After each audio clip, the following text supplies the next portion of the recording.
히브리서 13장 10절에서 16절을 함께 교독합니다. 우리에게 제단이 있는데 장막에서 섬기는 자들은 그 제단에서 먹을 권한이 없나니 이는 죄를 위한 짐승의 피는 대제사장이 가지고 성소에 들어가고 그 육체는 영문 밖에서 불사릅니다. 그러므로 예수도 자기 피로서 백성을 거룩하게 하려고 성문 밖에서 고난을 받으셨느니라. 우리도 그의 치욕을 짊어지고 영문 밖으로 그에게 나아가자. 우리가 여기에는 영구한 도성이 없으므로 장차 올 것을 찾나니 그러므로 우리는 예수로 말미암아 항상 참수의 제사를 하나님께 드리자. 이는 그의 이름을 전하는 입술의 열매니라. 함께 읽습니다. 오직 선을 행함과 서로 나누어 주기를 잊지 말라. 하나님은 이 같은 제사를 기뻐하시느니라. 아멘. 아멘. 점점 히브리서의 마지막에 이르러서 이제는 눈앞에 그 끝이 보이지요. 제가 설교의 사역 가운데 히브리서는 저에게 참 어려운 이 본문의 말씀이었고, 우리 성도들이 주일을 기다리며 말씀 앞에 나오는 그 모습을 떠올리며 기도하면서 저는 사실 용기를 냈습니다. 마지막 이 본문에서도 좀 어려운 내용들이 나와서 우리가 좀 집중해야 되는데요. 주께서 오늘 우리의 마음에 복음의 그 은혜의 빛이 충만히 임해 주시기를 바랍니다. 우리가 하나님의 은혜로 부름받아 신자로 살아갈 때는 두 가지 과제가 주어집니다. 하나는 바른 신앙을 지켜내는 문제이고, 또 하나는 그 신앙이 자라가는 문제입니다. 한편으로는 신앙을 지켜내야 하고, 또 한편으로 그의 신앙이 자라가야 하는 거죠. 이는 모든 시대의 신자들에게 부여되는 책임이고, 결국 구원의 완성에 이르게 하는 영광이라 할 수 있습니다. 당시에 히브리서의 말씀을 듣고 있는 성도들 중에는 사실 오늘 우리가 살고 있는 시대 환경과는 상당히 다릅니다. 그들 중에는 유대교 안에서 태어나 자란 사람들이 복음을 듣고 개종한 사람들이 많이 있었습니다. 그들은 복음을 듣고 예수 그리스도를 믿음으로 참 신앙을 알게 되고 은혜의 백성으로 자라가게 되었지만, 계속되는 박해와 시험으로 큰 어려움에 처하였고, 심지어 유대교로 다시 돌아가는 배교도 있었다는 것을 우리는 히브리서의 말씀을 통해서 엿볼 수 있었습니다. 하나님의 아들로서 예수님을 인정하지 않은 유대교는 여전히 그들 앞에 눈에 보이는 구약의 제사와 의식법이 중요한 신앙의 내용이었습니다. 히브리서 안에 유대인들이 중요하게 생각하는 구약의 인물과 제사와 의식법을 그리스도와 비교하여 설명했던 이유도 흔들리는 그들의 신앙을 바로잡고 견고한 신앙의 토대를 세워주고자 함이었습니다. 사실 이 부분이 우리에게는 좀 어려웠어요. 왜냐하면 구약의 이 배경된 지식, 또 이것이 신약의 그리스도를 통해서 어떻게 그 의미가 드러나고 성취가 되고 완성이 되는가, 이 관점이 우리에게 부족하면 사실 히브리서의 말씀을 깊이 이해하기는 참 어려웠는데요. 오늘도 우리가 다시 한번 이 부분을 도전해 보려고 합니다. 천사와 모세와 아론을 예수님과 비교하고, 그들의 제사 의식과 그리스도의 십자가를 비교하여 복음의 우월성을 그들 앞에 나타냈습니다. 아직도 모형을 붙들고 있는 그들에게 영원하신 하나님의 아들로서 완전한 속죄의 제사를 단번에 드린 예수님의 대제사장 되심을 그들 앞에 분명히 선포하였습니다. 항상 바뀌는 그들의 불완전한 제사장과 우리 앞에 영원하신 그리스도의 제사장 직분을 비교하고, 오늘 말씀에 이르러서는 제단을 비교하여 우리에게 가르치고 있습니다. 유대교는 구약의 제사 의식을 받아들여 신앙생활을 하고 있었기 때문에 제단이 없다는 것은 그들에게는 용인하기 어려운 문제였어요. 그들에게 눈에 보이는 제단은 매우 중요한 문제였단 말이죠. 그런데도 그들이 복음을 듣고서 제단을 포기하고 함께 모여 말씀을 듣고 하나님을 예배하는 신앙을 받아들인 것은 엄청난 결단이었단 말이에요.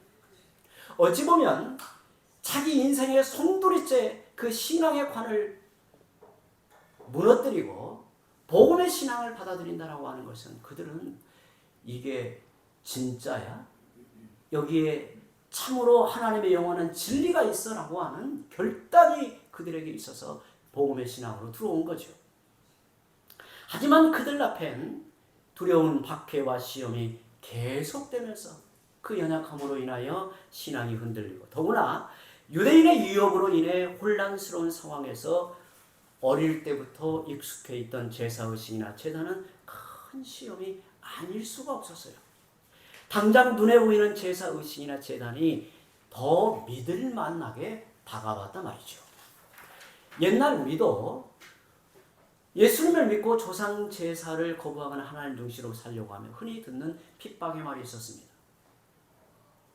그게 뭐였어요? 너희는 조상도 없냐? 너희는 조상을 섬기는 예법도 모르냐? 이러면서 막 호통을 치는 거죠. 압력을 가하고. 그래서 한국 교회는 이 절충점을 찾는 데 많은 고민을 하였어요. 유대인과 거짓 교사들이 당시의 성도를 미혹했던 논리도 비슷했어요. 너희는 제단도 없이 어떻게 하나님을 예배한다는 말이냐? 제단도 없이 하나님께 제대로 예배할 수 있느냐? 이것을 따져 묻고 그들을 시험할 때는 그들의 신앙이 흔들려서 하는 말이죠. 연약한 신앙이 흔들렸습니다. 이에 대한 사도의 답변은 오늘 말씀에 이렇게 시작합니다. 우리에게도 제단이 있다. 우리에게도 제단이 있다. 그러나 이 제단은 눈에 보이는 제단이 아니라 예수 그리스도이시다. 눈에 보이는 유대교의 제단과 달리 눈에 보이지 않는 영적인 제단이고 사하여지지 않는 하늘의 제단을 사도는 그들 앞에 설명하고 있는 겁니다. 사도는 히브리서 8장, 9장, 10장에서 구약의 제단은 그리스도의 십자가를 바라보는 모형과 그림자일 뿐이라고 길게 설명을 하였습니다. 예수님은 우리를 위한 대제사장이시며 영원한 속죄의 제물이 되시고 친히 제단이 되셨단 말이죠. 놀라운 거죠. 예수님이 영원한 하나님의 아들로서 우리와 같은 사람으로 오셔서 그분이 친히 속죄의 제물이 되시고 그분이 친히 그 제물로 하나님 앞에 나아가 제사를 드리는 대제사장이시요 그분이 친히 제단이 되었다는 거예요. 이제는 눈에 보이는 제단에서 희생 제물을 드리는 제사를 드리지 않습니다. 실체가 오셔서 다 완성하셨는데 어찌 또 그림자와 모형으로 돌아가겠는가? 그들이 눈에 보이는 제단에서 제사를 드리는 것에 미련을 왜 가질까요? 예수님을 구약의 모든 제사를 성취하신 그리스도로 믿지 않기 때문에 그랬습니다. 그들을 향한 사도의 가르침을 우리 다시 한번 읽어봅니다. 10절에서 11절 다시 읽습니다. 우리에게 제단이 있는데 장막에서 섬기는 자들은 그 제단에서 먹을 고난이 없나니 이는 죄를 위한 짐승의 피는 대제사장이 가지고 성소에 들어가고 그 육체는 영문 밖에서 불사릅니다. 잘 이해가 되지 않는 이 말씀이 어떤 의미일까? 쉽게 그냥 좀 단순하게 설명을 드리면 우리에게는 그들과 다른 제단이 있다고 말하며 속죄일의 제사를 인용하여 우리의 제단을 설명하고 있는 거예요. 평상시에 속죄의 제사는 제물로 바치는 고기를 제사장이 먹을 수 있었지요. 그런데 대속죄일에 백성들의 모든 죄를 사하기 위하여 피를 가지고 지성소에 들어가는 속죄일의 제물은 제사장이 먹을 수 없고 영문 밖에 버려야 됐어요. 불살라 버려야 됐던 거죠. 레위기 6장을 보면 이 부분이 나오는데 평상시에 속죄 제사는 그 제물을 제사장이 먹을 수 있었습니다. 그러나 1년에 한 차례 속죄일에 드려진 제물은 먹지를 못합니다. 그 피를 가지고 성소에 들어가 속죄한 제물은 먹지 못하고 불사를 하고 명하죠. 여러분 왜 그랬을까요? 왜 이러한 차별이 있었을까요? 1년에 한 차례 대속죄일은 그간의 백성들이 드린 모든 속죄의 제사를 완성하는 의미로서 대제사장이 제물의 피를 가지고 지성소에 들어가 뿌림으로 속죄하고 제물의 고기는 영문 밖에서 불사름으로 버려졌다는 겁니다. 그러면 이것을 이제 예수님에게 적용하여 예수님은 어떻게 우리의 모든 죄를 처리하셨을까요? 대속죄일의 제물을 영문 밖에서 불사른 것처럼 예수님도 영문 밖에 예루살렘 영문 밖 골고다에서 속죄의 죽임을 당하여 우리의 모든 죄를 대속하셨다는 거예요. 그리고 속죄일에 먹지 못한 제물을 자신이 친히 양식이 되어 우리에게 먹이셨다는 것을 말하는 겁니다. 우리가 이 말씀을 좀 더 이제 신약의 표현으로 보자면 이 부분이 요한복음 6장 53절에서 58절에 자세하게 언급을 하고 있는데요. 예수님은 자신이 생명의 양식이므로 누구든지 내 살을 먹고 내 피를 마셔야 영생을 얻는다고 말씀합니다. 예수님을 먹고 예수님을 마신다는 것이 과연 무엇을 의미할까요? 오늘 우리 성도들과 이 부분을 우리의 믿음 생활에 적용하여 의미를 깊이 살펴보려고 합니다. 요한복음 6장을 보면 예수님은 두 가지를 크게 말씀하십니다. 하나는 나를 믿어야 영생을 얻는다는 거예요. 나를 믿어야 영생을 얻는다. 또 하나는 나를 먹어야 영생을 얻는다. 그러니까 영생을 얻는 길이 나를 믿는 것, 나를 먹는다 이렇게 말하고 있습니다. 요한복음 6장 35절 우리 스크린 통해서 보면 35절에 보면 나를 믿는 자는 영원히 목마르지 아니하리라 하셨고요. 40절에 내 아버지의 뜻은 아들을 보고 믿는 자마다 영생을 얻는 이것이니 또 47절에 믿는 자는 영생을 가졌나니 즉 믿는 자는 영생을 얻는다고 말씀합니다. 계속해서 51절에 보면 나는 하늘에서 내려온 살아있는 떡이니 이 떡을 먹으면 영생하리라. 54절에 내 살을 먹고 내 피를 마시는 자는 영생을 가졌다. 58절에 이 떡을 먹는 자는 영원히 살리라. 즉 예수님은 나를 믿는 것과 나를 먹는 것이 같은 의미라는 것을 이렇게 표현한 겁니다. 믿는다는 것의 실제적 의미, 믿는다는 것이 실제적으로 어떤 의미를 갖는가를 말하고자 먹는다, 마신다는 것을 표현해 주는 거예요. 주님의 살과 피를 먹고 마시는 것은 물리적으로 먹고 마심이 아니죠. 우리가 주님의 살과 피를 마신다 하면 이걸 어떻게 물리적으로 먹을 수 있나요? 이렇게 예수님을 실제로 믿는 것을 말합니다. 한번 저를 보시기 바랍니다. 어제 우리 융한이 형제 결혼식에 참석해서 점심 우리 성도들과 함께 먹는데요. 굉장히 점심이 특별하더라고요. 제가 처음 본 메뉴도 참 많고요. 특별한 점심을 먹었습니다.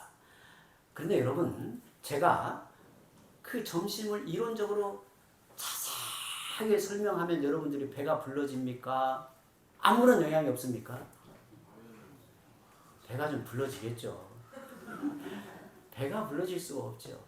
음식이 이런 모양이고 저런 모양인데 참 먹음직스럽고 이게 얼마나 그 음식이 예술적이었는지 제가 막 여기서 일장연설을 한다 해도 여러분의 배는 조금 더 불러오지 않습니다.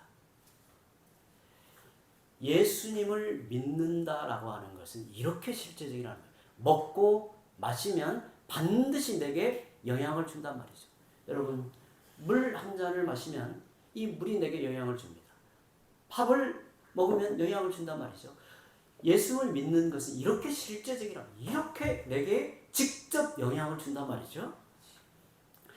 우리가 예수님을 믿는 것은 이론적으로 믿는 것이 아닙니다. 오늘 우리 장로님이 예수 그리스도의 주 되심을 믿는다라고 하는 것이 좀 우리 표현으로 이게 장난이 아니잖아요.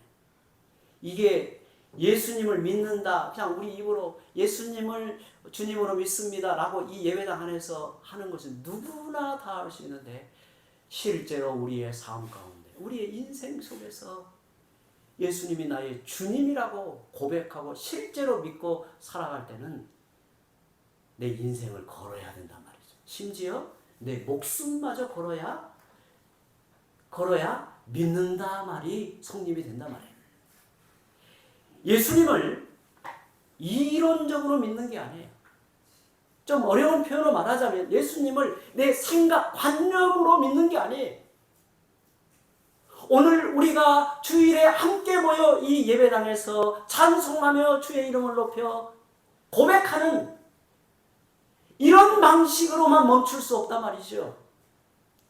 또한 자기의 필요에 따라 믿는 것이 아니라 매일 밥을 먹고 물을 마시는 것처럼, 매일 밥을 먹고 물을 마시는 것처럼 매 순간 말씀으로 주님 안에 거하여 주를 찾고 의지하며 따라가는 것, 그것이 곧 내가 예수님을 믿는다라는 말이라는 거예요. 그것이 예수를 믿는 것이고 예수님을 먹고 마시는 것입니다. 이렇게 사는 것이 예수님 안에 거하는 참된 생명의 삶입니다. 사도는 우리에게 다른 양식이 있다는 거예요. 다른 양식이, 다른 제단이 있다는 겁니다. 세상이 줄 수 없는 양식이 있고 유대교가 알지 못하는 제단이 있다는 겁니다. 바로 예수 그리스도이십니다. 우리는 매일마다 예수님의 살을 먹고 예수님의 피를 마시고 살아갑니다. 우리의 삶 전도를 하나님께 맡겨 주님의 은혜로 살아갑니다. 더 이상 자기 힘이나 자기 방식대로 살지 않습니다. 그것이 바로 예수님을 먹고 마시는 삶이고 그것이 참 믿음이라고 말하는 겁니다. 우리가 전에는 육의 본성을 따라 살아왔지만 이제는 주님의 인도하심을 따라 살아갑니다. 주님이 내 안에 계시기 때문입니다. 매일 먹고 마시는 그 주님이 내 안에 계셔서 내게 내 인생의 근원적 힘이 되시고 내 인생을 약동하게 하는 능력이 된단 말이죠. 이제는 주님 안에서 참된 만족과 행복이 무엇인가를 압니다. 불평하고 원망하던 입에서 주님 때문에 감사함이 흘러나옵니다. 이제는 자기 식대로 살아가는 법이 없습니다. 자신이 그리스도 안에서 새 사람으로 거듭난 인생임을 확신하기 때문입니다. 그래서 자기를 쳐서 복종하고 자기를 부인하는 겁니다. 이와 같이 예수님을 먹고 마시는 자에게는 주님의 생명이 내 안에서 내 인생의 전부에 영향을 준단 말이죠. 겉으로 보기에는 다른 사람들과 비슷합니다. 하지만 우리에게는 세상이 알지 못하는 영혼의 양식이 있습니다. 여러분, 예수님을 자기 영혼의 양식을 삼고 주님의 형상으로 자라가지 않으면 어느 누구도 이 땅의 욕망을 벗어날 수 없습니다. 우리 이걸 속으면 안 돼요. 매일마다, 매주일마다 하나님께서 우리에게 나타내시는 영혼의 양식을, 우리 영혼의 양식인 그 실체인 그리스도를 먹고 마시며, 그래서 주님의 형상으로 자라가지 않으면 어느 누구도 이 땅의 욕망을 벗어날 길은 없습니다. 어떻게 하면 더 많이 누리고 더 높아지고 더 크게 성공할까? 어떻게 하면 더 편하고 쾌락을 즐기며 살아갈까? 이런 생각밖에는 할 수가 없습니다. 그러나 복음을 깨닫고 예수님을 믿으면, 그리스도를 먹고 마시면 무엇이 헛됨이고 허망한 죄인가를 깨닫게 되고, 하나님 앞에서 어떤 삶이 복되고 아름다운가를 확신하여 자기 인생을 달리 살아갑니다. 더 이상 썩을 양식을 위해 일하지 않고 영생하도록 있는 양식을 위해 살아갑니다. 사람들은 자기 영혼이 죄로 인해 망가지고 허물로 죽어 있음을 모르고 살아갑니다. 죄와 허물로 죽은 영혼은 이 땅의 양식으로는 살리지 못합니다. 죽은 영혼을 눈에 보이는 제단에서는 살려내지 못합니다. 오직 우리의 대제사장이시며 영원한 속죄의 제물이고 제단이신 예수님이 십자가에 달려 죽으시고 부활하신 구속의 은혜로 살려낼 수 있고, 에덴의 아담에게 나타낸 그 영광을 초월한 영광의 정점에 이르게 할 완성으로 이끈단 말이죠. 얼마나 복됨이고 그 영광 앞에 얼마나 감사합니까? 그리스도로 말미암지 않고는 썩을 양식을 위해 살다가 영원한 지옥에 떨어질 수밖에 없습니다. 우리에게는 예수님을 바라보는 믿음과 그리스도를 먹고 마시는 믿음으로 하나님께 나아가는 영적인 제단이 있다는 겁니다.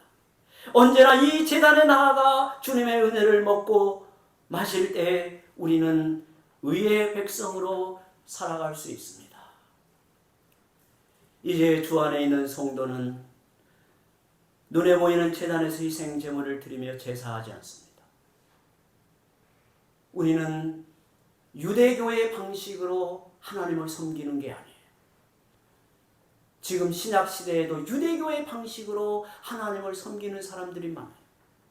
우리는 그렇게 하나님을 섬기는 게 아닙니다. 영원한 속죄의 어린 양으로 오신 예수님이 우리의 모든 죄를 대신하여 십자가의 제단에 드려졌으니 더 이상 반복되는 제사와 제단은 필요 없습니다. 이제 우리는 주일마다 거룩한 교회를 이루어 함께 모여 그리스도를 믿는 믿음으로 하나님께 나아가며 성령과 진리로 하나님을 예배합니다. 더구나 우리는 함께 모이는 예배로 끝나지 않고 모든 일상의 삶에서 이 세대를 본받지 않고 하나님의 뜻을 분별해 살아가는 삶으로 하나님이 기뻐하시는 영적 예배를 드립니다. 우리 함께 로마서 12장 1절 2절 함께 읽어봅니다. 시작. 그러므로 형제들아 내가 하나님의 모든 자비하심으로 너희를 권하노니 너희 몸을 하나님이 기뻐하시는 거룩한 산 제물로 드리라. 이는 너희가 드릴 영적 예배니라. 너희는 이 세대를 본받지 말고 오직 마음을 새롭게 함으로 변화를 받아 하나님의 선하시고 기뻐하시고 온전하신 뜻이 무엇인지 분별하도록 하라. 아멘. 오늘 말씀에는 그리스도를 먹고 마심으로 참되게 믿는 성도들이 자신의 삶을 영적 예배로 드리는 새로운 삶의 특징을 4가지로 가르치고 있습니다. 첫째로 12절 13절에 영문 밖에서 죽임을 당한 그리스도의 능욕을 생각하면서 우리도 고난받는 삶을 피하지 않습니다. 둘째로 14절에 이 세상에는 영구한 도성이 없으므로 장차올 영원한 도성을 소망하며 살아갑니다. 셋째로 15절에 우리는 예수로 말미암아 찬송의 제사를 항상 하나님께 드려야 하는데 이는 그 이름을 증언하는 입술의 열매입니다. 넷째로 16절에 오직 선을 행하고 서로 나누어 주기를 잊지 않은 삶으로 하나님을 기쁘시게 합니다. 그리스도를 믿는 믿음의 제단에서 영과 진리로 예배를 드리는 성도는 예수님이 영문 밖의 십자가에서 고난과 수치를 당하시고 죽으신 것처럼 자기 부인과 자기 십자가를 지는 삶을 기꺼이 살아갑니다. 우리 성도들과 함께 지난 5월 마가복음을 읽고 묵상하고 나누고 도전하면서 저는 매우 인상 깊게 다가왔던 예수님의 행적은 길 위에 길 위에 사신 예수님이었어요.